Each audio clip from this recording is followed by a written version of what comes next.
1 celery, half cut of Holland onion and 1 lemongrass, 1 carrot that has been sliced into small pieces, a quarter of chicken that has been cut into small pieces, 1 cauliflower, 1 tomato that has been cut into 6 pieces, a pinch of salt, 2 tablespoons of tom yum paste, 4 pieces of kaffir lime leaves, and 1000 ml of water. First, pour 1000 ml of water into the pot.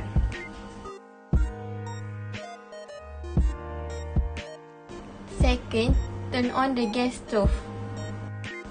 Third, put the Holland onion and a lemongrass. Then put the tom yum paste.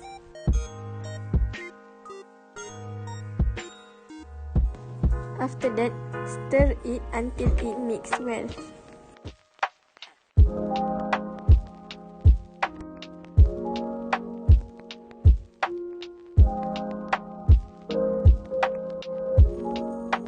When the water starts to boil, slowly put the whole chicken into the pot.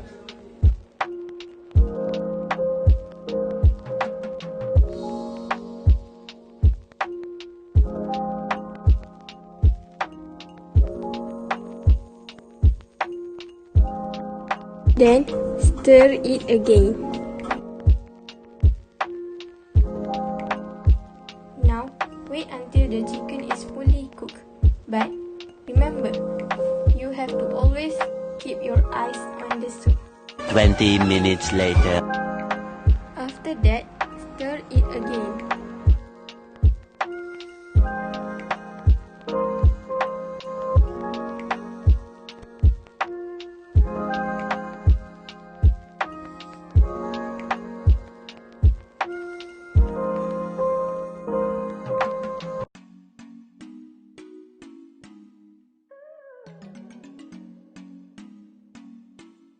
Next, put the kaffir lime leaves.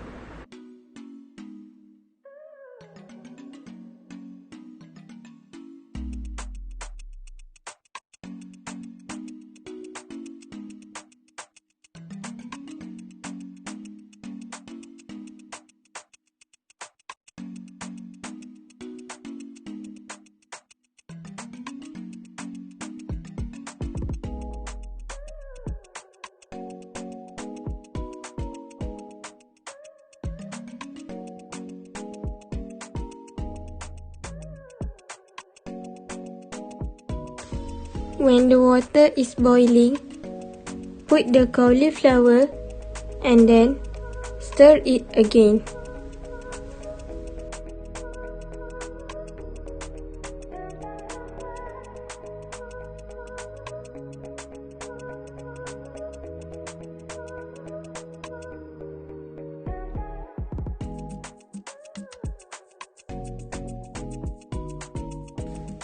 Add some sliced carrots.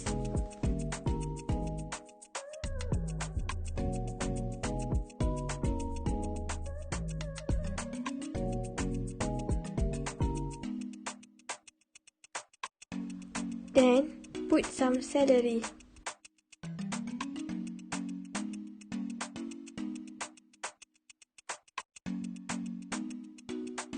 Now taste the soup whether the taste is good or not. If the taste is not good enough, add a pinch of salt until it becomes tasty.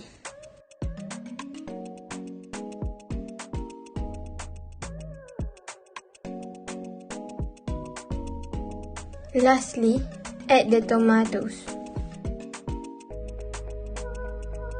And now the tom yum is ready to be served.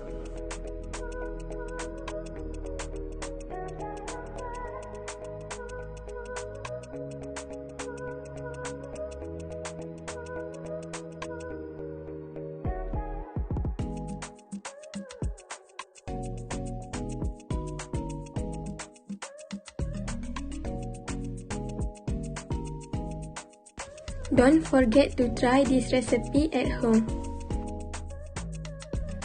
Thank you for watching, and thank you Teacher Liza and Teacher Nabila for giving the task to me.